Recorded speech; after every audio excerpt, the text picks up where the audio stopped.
How you doing, everybody? This is Jehoiadek Maccabeus Everyday Survival. Hope everybody's doing well out there. I'm doing pretty good. Got a new spot for one of my everyday carries.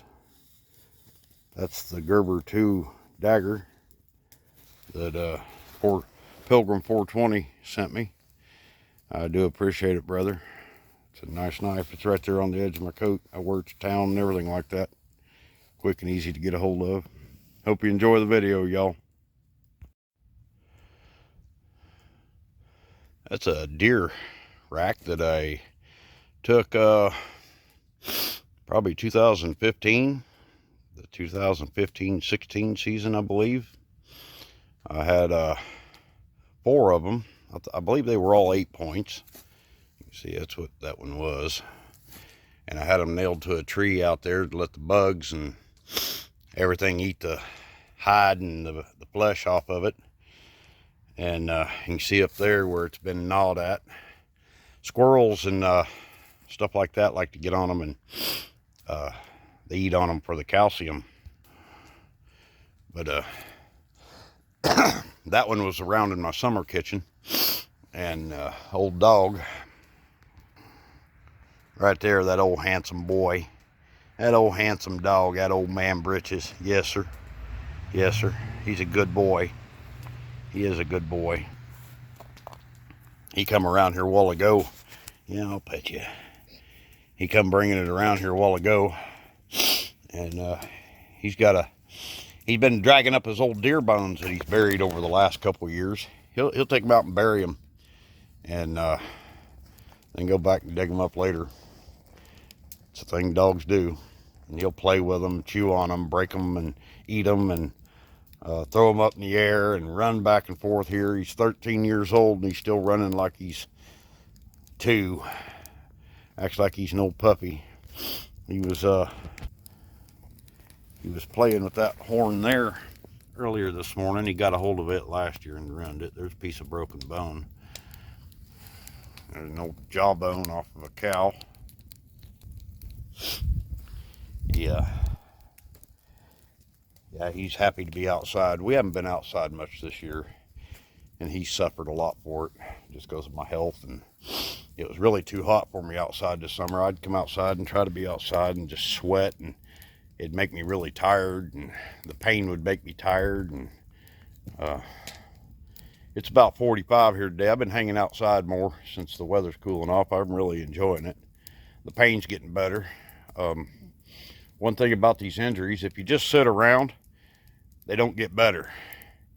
And 3 months ago, I couldn't even attempt to change my own tire.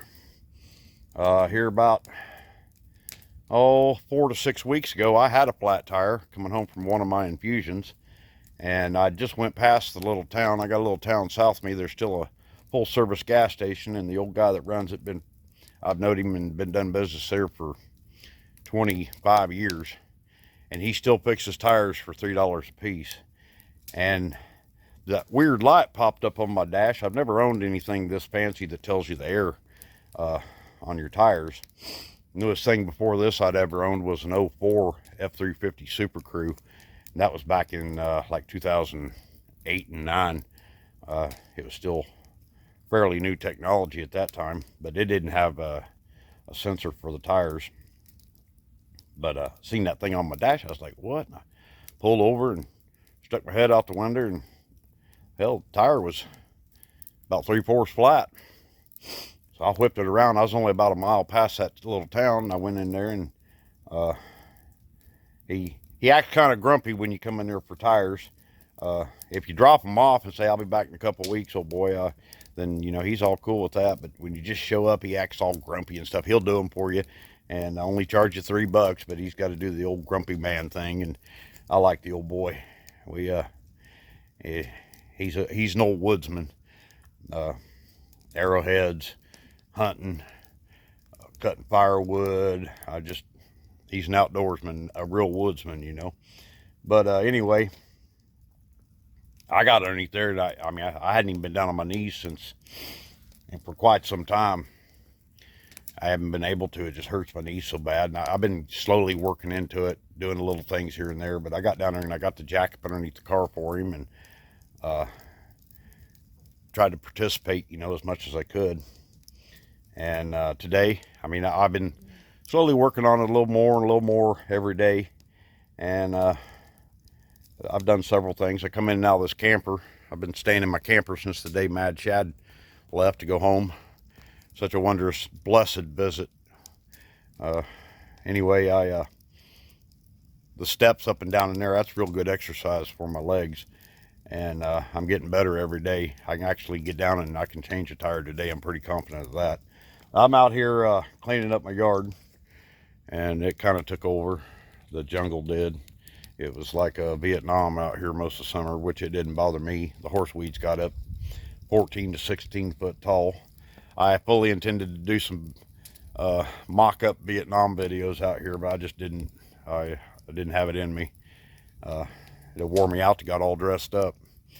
But building the endurance back's the thing. I got a little tired a while ago. I had to sit down for about half an hour.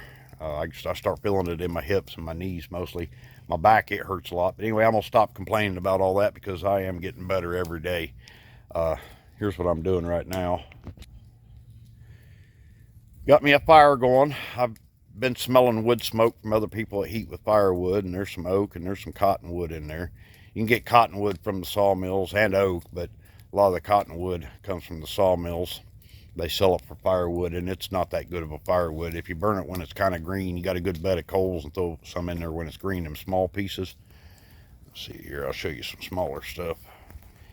A bunch of it there. It'll put off heat, but it burns up quick like paper. And I really don't know why people buy it. That was delivered to me last winter after I got sick, and I was up in my loft, and I was telling my doctor about it. She asked if she could give my name to a local charity that helped people. And the guy showed up that evening with a bunch of groceries and some firewood. And I told him, I said, well, I don't really need any firewood, man. He said, I can't even carry it up to the loft, you know. And he said, well, we're going to bring you some anyway. And the next day, him and his sons come by. I had my trailer that I got last summer to pull behind my K5 Blazer. It was sitting here about where I'm sitting at. And they filled it clear full. It's parked around back now. I had a junk man come in here for a little while back when I first got really bad and got diagnosed with cancer. And he told me I only had a 10% chance of living. And all this, things looked pretty grim. So I was going to junk everything out and get rid of everything.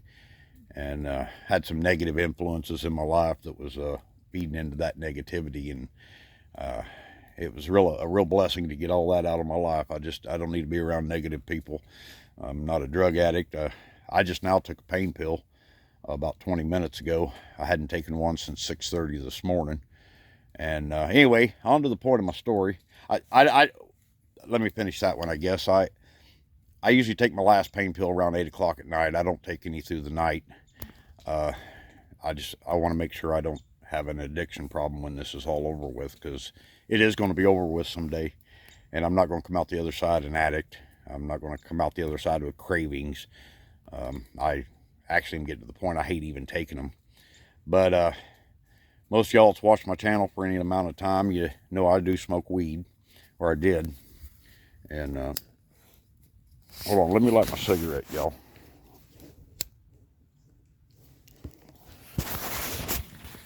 And I grow it, and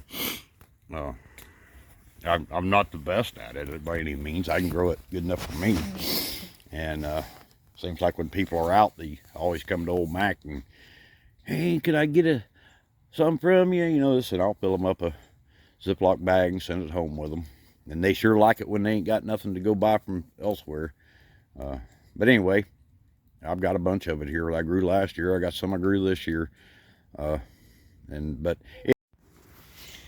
is going to be a tough one because my phone keeps cutting off because of storage.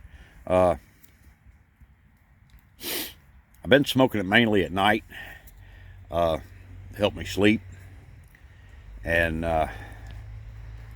it helps me rest enough with the pain. I'll sleep 2 to 4 hours, and then I start waking up with just really bad pain all night long. Some nights I'm awake every 15 minutes, you know, reposition and go back to sleep. It's just all night long. And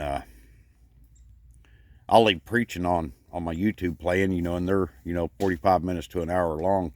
That's kind of how I know I wake up a lot, because the same guy's on there preaching the same message. And I did go to sleep in between the times I woke up. But anyway, I've been praying about the pain and wanting it to go away at night so I could rest better.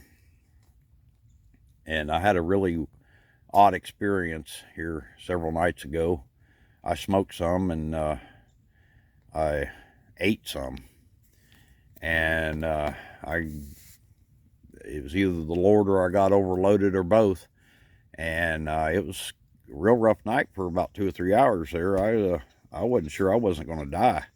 I kept waking up. I'd doze off and I'd wake up. My heart quit beating and all kinds of stuff. And I started praying.